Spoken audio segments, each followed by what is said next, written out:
Magandang gabi, Boss Pao. Ako si Arnel.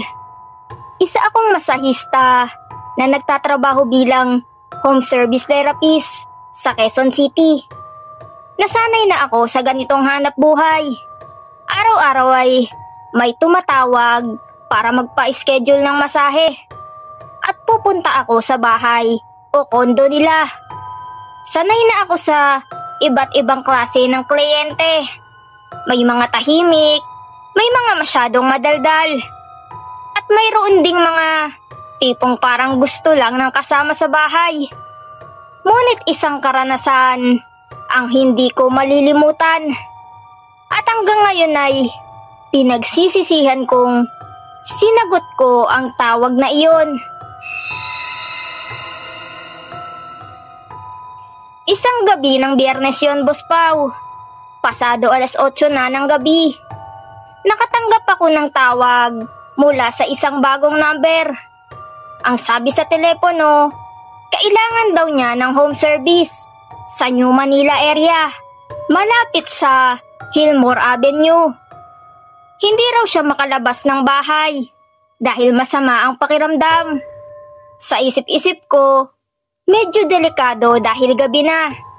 Ngunit dahil kulang ang kita ko noong linggo, ay pumayag ako. Sumakay ako ng jeep mula Cubao papuntang Hillmore. Habang bumabagtas ang jeep, napansin kong kakaiba ang hangin, Boss Pao. Malamig iyon at mabigat. Parang may kasamang hindi maipaliwanag na presensya. Pagbaba ko ay sumakay pa ako ng tricycle papasok sa isang makipot na kalye. Ang paligid ay puro lumang bahay, nayari sa bato at kahoy. Karamihan ay tila inabandona na. Nang makarating ako sa bahay na itinuro ng driver, ay kinilabutan agad ako, Boss Pao. Isang lumang bahay ang nasa harapan ko. Malaki iyon, 3 palapag at may disenyo na pangkastila. Ang mga bintana ay mataas at may mga kurtinang kupas. Ang gate ay nakabukas, para bang inaanyayahan akong pumasok. Pagpasok ko, Boss Pao, tahimik lang ito.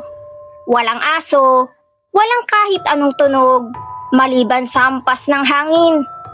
Sa sala ay may lumang chandelier na may ilaw, ngunit mahina at kumikislap-kislap na, para bang malapit ng mapundi. Narinig ko ang yapak mula sa itaas. Mabigat iyon at mabagal.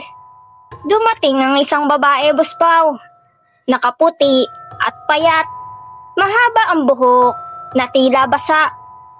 Hindi ko maaninag ang mukha niya, Boss Pao.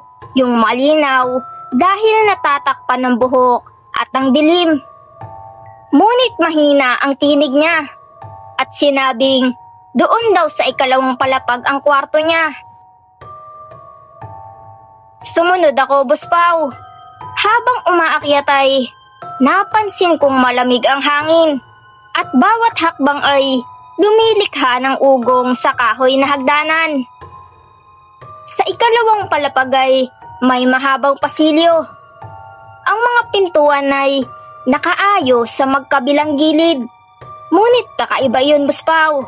Lahat ng pintuan ay nakabukas, maliban sa isang kwartong nasa dulo, kung saan siya tumuloy. Pagpasok ko sa kwarto, Boss Pao, may lumang kama sa gitna at may maliit na lampara sa tabi. Inayos ko ang gamit ko at sinimulan na ang trabaho. Tahimik lang ang paligid, maliban sa mahihinang tunog na parang pag-ungol mula sa sahig. Pilit kong inisip na baka daga lang yun. Ngunit habang tumatagal ay napapansin kong mas lalong lumalamig at tila may mga aninong dumaraan sa gilid ng aking paningin. Nang matapos ako ay nagpasalamat ako at kinuha ang gamit. Ngunit paglabas ko ng kwarto, napansin kong sarado na ang lahat ng pintuan sa pasilyo. At ang pinagtataka ko pa, Boss Pao, ay wala na rin ang babae. Nagmamadali akong bumaba sa sala. Ngunit sa aking pagkabigla, ang chandelier na kanina ay mahina ang ilaw ay biglang namatay. Naiwan akong nakatayo sa dilim. Dali-dali kong sinindihan ang flashlight sa cellphone ko. Doon ko nakita ang mga larawan sa dingding. Mga lumang larawan ng pamilya, nakasuot ng barong at saya. Lahat sila ay seryoso ang mga muka.